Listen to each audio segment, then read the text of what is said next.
आदरणीय doctor Ajay Hardia, director and cancer specialist, director cancer specialist Devi Ahilya cancer hospital. Sir, doctor Ajay Hardia ji, sir आपसे सवाल है। देवी Ahilya cancer hospital में इस वक्त 3rd और 4th स्टेज के कैंसर पेशेंट ज्यादा आते हैं, तो ऐसे मरीजों पर आप इलाज में कितना सफल हुए? नमस्कार। सर्वप्रथम मैं ये बताना चाहता हूँ कि देवी अहिल्या हॉस्पिटल पूरे भारतवर्ष में और पूरे विश्व में एक यूनिक ट्रीटमेंट के रूप में जाना जा रहा है। अभी हम सब लोग जानते हैं कि कैंसर का इलाज जो होता है बहुत ही तकलीफ भरा होता है, बहुत पेनफुल होता है और 3 प्रकार से उसका इलाज होता है, कीमोथेरेपी, रेडिएशन और सर्जरी।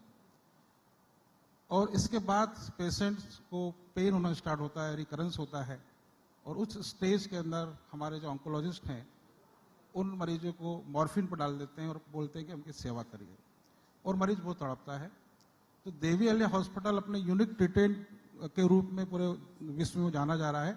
हम लोग बिना कीमोथेरेपी, बिना रेडिएशन, बिना सर्जरी कैंसर का इलाज करते हैं, वो 1st स्टेज का कैंसर हो या 4th स्टेज का कैंसर हो, और वो हम इलाज करते हैं इलेक्ट्रो होम्योपैथी मेडिसिन के द्वारा।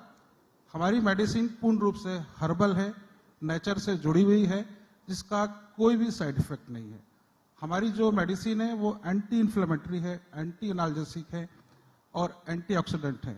मतलब हम ये कहेंगे कि जिस प्रकार से कीमोथेरेपी जब हम देते हैं तो पेशेंट का इम्यून सिस्टम कम होता है और साइड इफेक्ट ज़्यादा होते हैं, बीमारी कम होती है परंतु तकलीफ ज़्यादा होती है। परंतु हमारी जो मेडिसिन है वो एंटी इन्फ्लेमेटरी होने से कैंसर का जो ट्यूमर होता है, उसका लीजन होता है, उसको साइज को कम करती है, उसकी कॉम्प्लिकेशंस को ठीक करती है, ब्लीडिंग यदि होता है उसको बंद करती है, वॉमिटिंग होता है उसको बंद करती है, पेशेंट खा नहीं पा रहा है वो खाना स्टार्ट कर देता है। हमारी मेडिसिन कोई भी प्रकार का कैंसर हो, वो ब्रेन ट्यूमर हो या लंग कैंसर हो या एसोफेगस कैंसर हो, कोलन कैंसर हो, रेक्टम कैंसर हो या मैं कहूँगा कि ब्लड कैंसर है, तो ब्लड कैंसर का अभी तक कोई इलाज नहीं है। केवल हम बोन मोरो हम ट्रांसप्लांट करते हैं, परंतु इलेक्ट्रोपैथी मेडिसिन में हमारे हॉस्पिटल में ऐसे मरीजों को इलाज किया जाता है जो ल्यूकेमिया से पीड़ित है, ब्लड कैंसर से पीड़ित हैं, और उन मरीजों का वो पूर्ण रूप से क्योर भी हो रहे हैं। तो हमारा जो ट्रीटमेंट है वो पैलिएटिव ट्रीटमेंट भी है और क्यूरेटिव ट्रीटमेंट भी। बहुत बहुत धन्यवाद हार्दिया जी। मैं आपके इस मंच के माध्यम से ये लोगों से कहना चाहूँगा कि ये बाकायदा ये जो कह रहे हैं ये सत्य है और प्रमाणित है, क्योंकि मेरी माता जी आदरणीय निर्मला देवी जी आप ग्रसित हो गई थी कैंसर से पेट के, और जिस वक्त उन्हें बड़ी तकलीफ हुई थी तो सभी डॉक्टरों ने जवाब दे दिया था। तब होम्योपैथी से मैंने उनका इलाज करवाया था और वो बाकायदा पूरा कैंसर जो है वो निकल गया। तो ये जो आप कह रहे हैं ये सच है बहुत, और वाकई बहुत बहुत धन्यवाद है।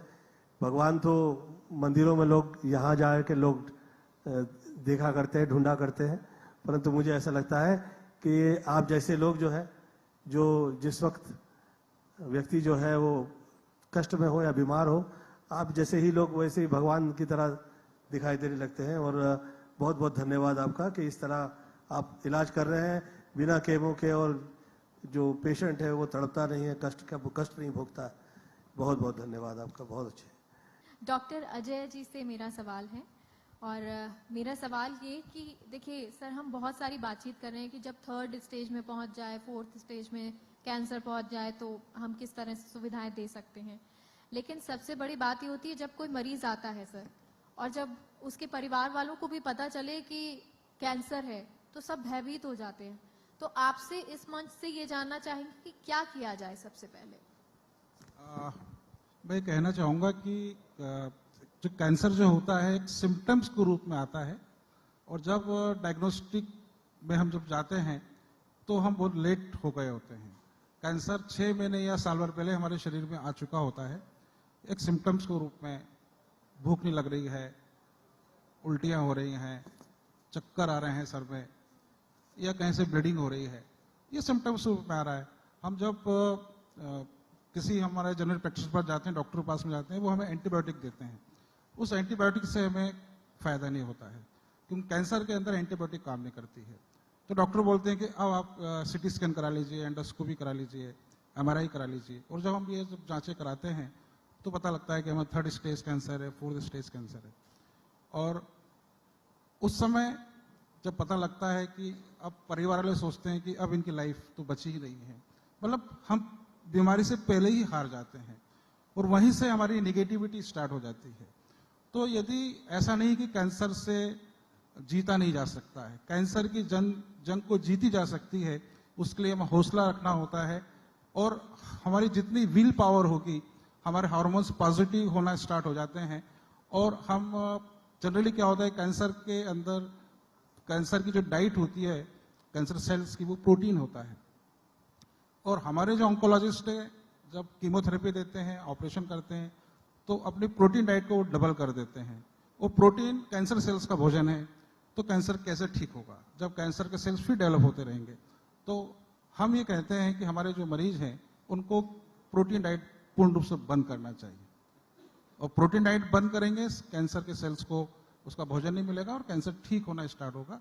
बात वहीं पे आती है कि लाइफस्टाइल, हम अपनी लाइफस्टाइल चेंज करें। जनरली हम देखते हैं कि कैंसर होने का मुख्य कारण क्या है।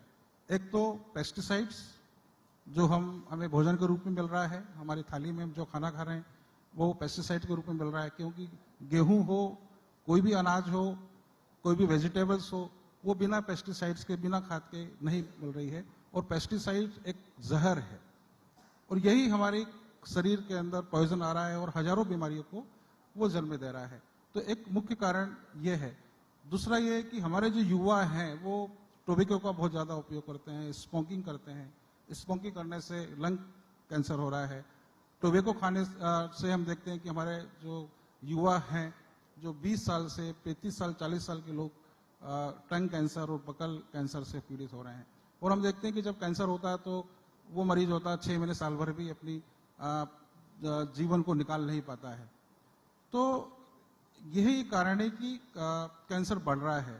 तो एक तो यह है कि हमारे जो युवा साथी हैं वो इन सब चीज़ों को छोड़ें, तंबाकू ना खाएं, अल्कोहल का उपयोग ना करें या बहुत कम उपयोग करें। और यदि कैंसर हो जाए तो उससे लड़ने के लिए एक तो प्रोटीन डाइट छोड़ें। चूंकि हम जो इलाज कर रहे हैं वो नेचुरल इलाज है, हम इलेक्ट्रोहोम्योपैथी सिस्टम ऑफ मेडिसिन से इलाज कर रहे हैं। अब इलेक्ट्रोहोम्योपैथी होम्योपैथी से बिल्कुल डिफरेंट है। मैं सर बताना चाहूँगा गोविंदा जी कि होम्योपैथी से बिल्कुल डिफरेंट है। इसमें 114 प्लांट्स का एक्सट्रैक्ट लिया जाता है। हम इसको इलेक्ट्रो इसलिए बोलते हैं कि जो नेचर में जो एनर्जी होती है, जो हमारे जो प्लांट्स हैं जो सनरेज की उपस्थिति में अपना भोजन लेते हैं, वो प्लांट्स को हम उसको एक्सट्रैक्ट रूप में हम कोएवेशन मेथड से उसकी निकालते हैं और उसके अल्कलॉइड्स को निकाल देते हैं। तो जब प्लांट्स के अल्कलॉइड्स निकल जाते हैं तो वो उसके अंदर किसी प्रकार का साइड इफेक्ट नहीं होता है। तो हमारी मेडिसिन में किसी प्रकार का साइड इफेक्ट नहीं है। दूसरा है कि हमारी मेडिसिन एंटीऑक्सीडेंट है, एंटी इन्फ्लेमेटरी है, एंटी एनाल्जेसिक है। तो ये हर प्रकार को कैंसर को ठीक करने की क्षमता रखती है। दूसरा हम बोलते हैं कि हम कहते हैं कि एलोपैथी के अंदर बीमारी का कारण वायरस बैक्टीरिया होता है। हम आयुर्वेद में बोलते हैं वात पित्त कफ होता है।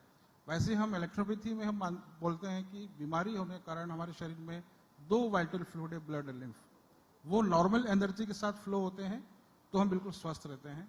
और यदि उसमें किसी भी वजह से कोई इन्फेक्शन होता है, कोई दिक्कत होती है, तो फिर हमें बीमारी होना स्टार्ट होती है। तो हमारी जो मेडिसिन है वो ऐसी मेडिसिन है कि जो ब्लड और लिम्फ को प्यूरिफाई कर देती है और किसी भी बीमारी को ठीक कर सकती है। कैंसर तो सबसे बड़ी बीमारी है। इसके अलावा स्किन डिसीज हो, अस्थमेटिक डिसीज हो, हम कहते हैं कि 5 प्रकार की बीमारियां हैं जिसको पैलिएटिव केयर में लिया है। ब्रेन संबंधी से एक बार हिस्टीरिया एपिलेप्सी हो जाए तो कभी ठीक नहीं होता है, एक बार ब्लड प्रेशर हो जाए तो कभी ठीक नहीं होता है। हमारे डॉक्टर ये नहीं बोलते हैं कि आपको 1 घंटे आपको वॉक करना चाहिए, आपको चलना चाहिए, वो बोलते हैं कि आप तो ये मेडिसिन ले लीजिए। यदि हम 1 घंटे वॉक करेंगे, हमारी कैलोरी को हम बर्न करेंगे, तो हम ब्लड प्रेशर से बाहर आ जाएंगे। तो ब्लड प्रेशर भी केवल हम मैनेज करते हैं मेडिसिन के द्वारा, ब्लड प्रेशर नहीं ठीक होता। ब्लड प्रेशर बाद में फिर एंजियोप्लास्टी, बाईपास सर्जरी हो जाती है। किडनी डिसीज हम देख रहे हैं कि बहुत इस समय हो रही है और कई बार डायलिसिस में मरीज जाता है तो फिर वहां से बाहर नहीं पाता है, किडनी ट्रांसफर करना होता है।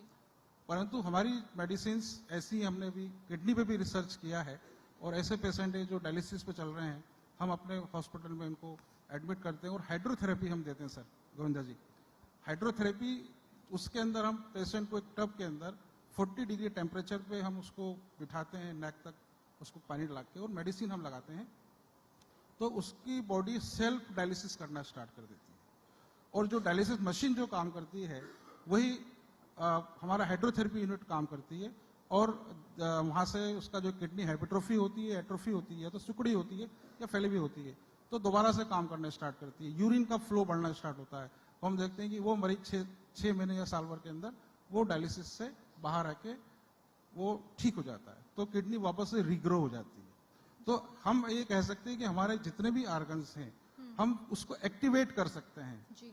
और एक्टिवेट हमारे लाइफस्टाइल को हम चेंज करके हमारे भोजन को हम परिवर्तित कर दें, तो हम बहुत सारी बीमारियों से बच सकते हैं और कैंसर जैसी बीमारी को भी हरा सकते हैं। और जैसा आपने कहा कि हमारा 4th स्टेज या 3rd स्टेज के मरीज आते हैं, वो मरीज ऐसे हैं जो टाटा से, एम्स से, वहाँ से डॉक्टर बोलते हैं कि अब इसका इलाज संभव नहीं है, और जब हमारे पास आते हैं तो ऐसे भी मरीज हैं जो मेटास्टेटिक कैंसर के मरीज कहते हैं कि कभी ठीक नहीं होते हैं, परंतु हमारे हॉस्पिटल में वो मरीज भी ठीक हो गए। तो इलेक्ट्रोपैथी सिस्टम ऑफ मेडिसिन ऐसी है, मैं कहूँगा कि ये फ्यूचर ऑफ मेडिसिन है। आने वाले 10 सालों में, 20 सालों के अंदर ये मेडिसिन बहुत ज़्यादा काम करेगी, क्योंकि एंटीबायोटिक फेल होती जा रही है। हम देखते हैं कि वायरल डिसीज के अंदर एंटीबायोटिक काम ही नहीं कर रही है, इसलिए हम कोरोना जैसी बीमारी से पीड़ित हुए। परंतु इलेक्ट्रोपैथी मेडिसिन हमारी मेडिसिन है जो वायरल डिसीज पे भी वर्क करती है, और हमने हमारे हॉस्पिटल में कोविड पेशेंट्स को भी हमने ठीक किया। तो हमारा हॉस्पिटल है वो जो नेचुरोपैथी पर काम कर रहा है, नेचुरल डिसीज, तो नेचुरल प्लांट्स के एक्सट्रैक्ट निकाल के काम कर रहा है, और मरीज ठीक हो रहे हैं। सर आप सभी को वह बहुत, आज देखिए ये बहुत ही, ये जो चर्चा विषय था ये समझाता है कि हम लोग का देश क्या कमाल का ये देश है, और कितने वर्ष पहले ये सब विद्याएं लिख दी गई हैं, जो आज बहुत पढ़ने लिखने के बाद आज आप टॉप पोजीशन पे आके आप वही दिनचर्या डिस्कस कर रहे हैं। आप वही फिर से पुनः पुनः वही कह रहे हैं कि कैसे आप क्या क्या योजनाएं करेंगे, और आप जो कह रहे हैं कि यथा पिंडे तथा ब्रह्मांडे, और आप जो कह रहे हैं वही लक्षण कह रहे हैं। तो रूप शास्त्र हुआ करता था, मात्र देख ले आदमी जो कहीं किसी की तरफ ना, ये पूर्णतः शास्त्र था। मुंह से जो शब्द निकलते हैं वो वाक्य हो जाते हैं, जो वाक्य तरीके से निकलते हैं मंत्र हो जाते हैं, जो और प्रेम से उमड़ के बाहर निकलते हैं आशीर्वाद हो जाते हैं। तो ये जो चीजें हैं ये सब शास्त्र शुद्ध पहले ही कह दी गई हैं। आज इतनी पढ़ाई लिखाई के बाद पुनः हम वही सब, आप योग प्राणायाम कह रहे हैं, आप दिनचर्या कह रहे हैं, आप यथा पिंडे तथा ब्रह्मांडे कह रहे हैं, वही सच है, वही शिव तत्व है कि जिसमें हम जो हमें ब्रह्मांड में दिखाई दे रहा है वही आपके पिंड में है, और उसकी आवश्यकता वो ब्रह्मांड ही पूर्ण कर सकता है। और कहीं आप जाइए, वो दवाई के रूप से लेना, दवाई के रूप से लीजिए, या तो अन्नपूर्ण, सदापूर्ण, शंकर प्राण वल्लभ है, आप वहां से ले सकते हैं जैसा चाहे वैसे। तो मेरा ऐसा सोचना है कि बहुत ही ये आज आप लोग के साथ, और क्या प्रेम से आप लोगों ने सत्यता को प्रकट किया लोगों के सबने, बहुत बहुत धन्यवाद। और मैं जो सदैव कहा करता हूं कि ओम विश्वानि देव सवित दुरितानि परासव यद भद्रम तन्नासव, अर्थात जो शुभ है वो यहाँ आए, जो अशुभता है वो कहीं दूर निकल जाए। प्रणाम। Thank you so much sir, thank you Govind. और अब मंच पर बुलाना चाहेंगे डॉक्टर अजय हार्जिया जी को, director and cancer specialist, Devi Ahilya cancer अस्पताल। जोरदार तालियों के साथ उनका स्वागत कीजिए। कैंसर को हराना है, भारत को जिताना है की सोच को ध्यान में रखकर बिना कीमो, बिना रेडिएशन से कैंसर जैसी घातक बीमारी का इलेक्ट्रो होम्योपैथी मेडिसिन द्वारा इलाज कर रहे हैं। कैंसर के मरीजों को जीने की एक नई आशा इलेक्ट्रो होम्योपैथी मेडिसिन के रूप में मिलती है, जिसके चलते भारत के अलावा दूसरे देशों से भी मरीज आपसे इलाज प्राप्त कर रहे हैं। आपको भी बहुत बहुत बधाई हो। और अब नेक्स्ट अवार्डी की तरफ बढ़ते हैं। डॉक्टर राजेंद्र कच्छावा, डायरेक्टर अर्थ डायग्नोस्टिक।